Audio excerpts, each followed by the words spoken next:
बाल गोपाल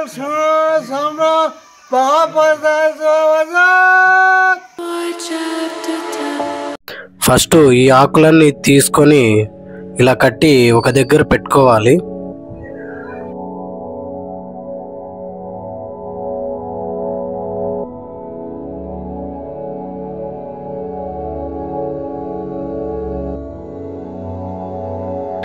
ఇది దేనికి యూజ్ అవుతుందో వీడియో మధ్యలో చూపిస్తాను.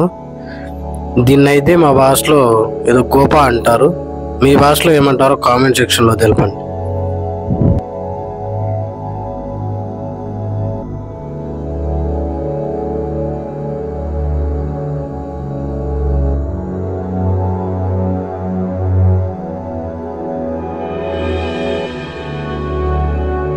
ఫస్ట్ ఇలాగే ఇంటి ముందర గుంత తొగాల.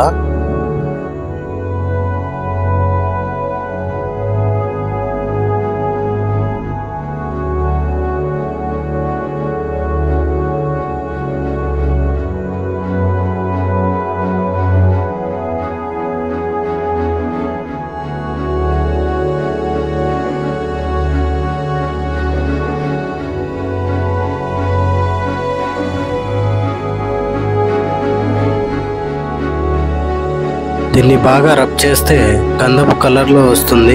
దాన్ని తలకాయ మీదకి కాళ్ళ మీదకి పూసుకుంటారు. ఇక్కడ 2 పొయ్యిలు ఉంటాయి. ఇది వచ్చి ఆంజనేయ స్వామి పొయ్యి,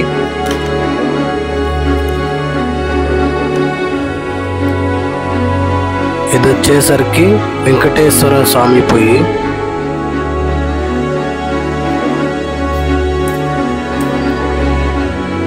దీని కింద ఇలాగే మంట పెట్టి వాటర్ వేడిగా వచ్చే వరకు వెయిట్ చేయాలి.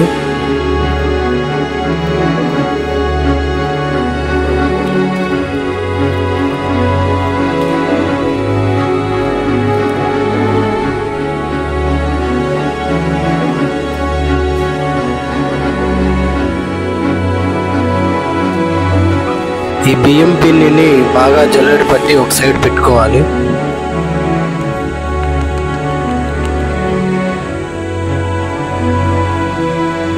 దీనిలో కొంచెం వాటర్ వేసి ఇలాగా కలపాలి.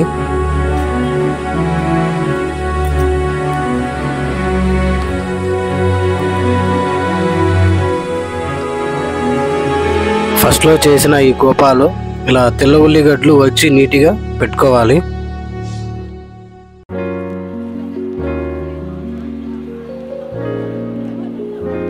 ఆఫ్టర్ ఆ ఉడికిన వాటర్లో బియ్యం వేయాలి. ఈ మన్ను తీసుకొని చుట్టూ లక్ష్మణ రేఖ మాదిరి చుట్టూ రౌండ్గా గీయాలి. అప్పుడే చేసిన పిండితో చపాతీను ఇలా చేసి కాల్చి పెట్టాలి. ఆ చపాతీని పీసులు చేసి ఇలా తుంచి పెట్టాలి. దాని తర్వాత ఈ బెల్లాన్ని నున్నుగా కొట్టి ఈ చపాతీలో మిక్స్ చేయాలి.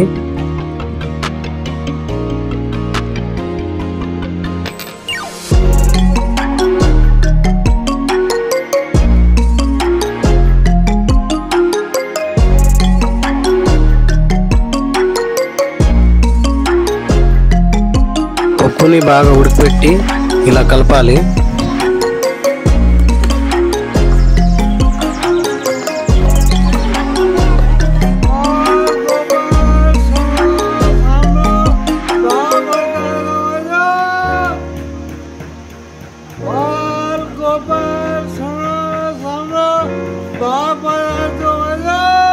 ఎందుకంటే ఇంకా అయిపోయికి వచ్చింది, అందరూ రావాలని ఇన్ఫార్మ్ చేయడాన్ని 3 times అట్లా పలుకుతారు. దీనిలో కర్పూరం కొంచెం, సాంబ్రాణి కొంచెం వేసుకొని ఇలా పెట్టుకోవాలి. మనం చేసుకున్న రైసు ఉప్పు కలిపి ఇలా ఈ అగ్గి మంటల్లో వేసి దేవునికి నైవేద్యం పెట్టినట్టు.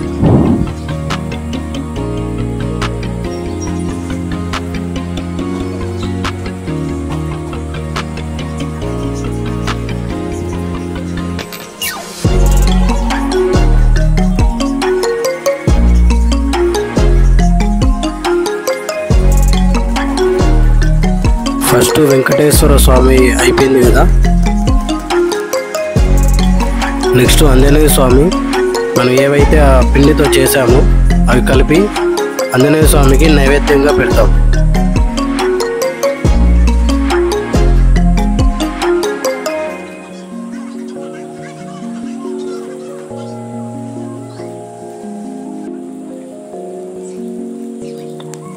ఇలా కొబ్బరికాయ కొట్టి దేవుళ్ళందరినీ పూజ చేసేసి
అండ్ ఫైనలీ ఎవరైతే లాస్ట్లో ఫాస్టింగ్ ఉంటారో ఇదేదో చెప్పి ఇలా తినాలి.